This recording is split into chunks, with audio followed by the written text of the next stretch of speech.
High, আমি অনিশা। চলে এসেছে আরও একটা নিউ ব্লগ নিয়ে। কালকে ছিল আমার আপু অর্থাৎ আমার বড় জেঠির জন্মদিন, তাই বিকেলবেলা কেক আনা হয়েছিল।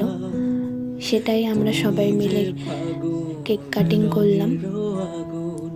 ছোট্ট করে সেলিব্রেশন হয়েছিল বাড়িতে। কেক কাটা হলো, ছবি তোলা হলো, ব্যাস এইটুকুনি আনন্দ করা হয়েছিল। আমরা বাড়ির সবাই মিলে না আনন্দ করতে খুব ভালোবাসি। আগামীকাল একাদশী ছিল বলে বিশেষ কিছু করা হয়নি। কেকও আনা হয়েছিল, এর জন্য এগলেস কেক। যাই হোক, খুব আনন্দে দিনটা গেল। আরও ভিডিও দেখতে চাইলে আমার চ্যানেলটা সাবস্ক্রাইব করে রেখো। আজকের জন্য টাটা।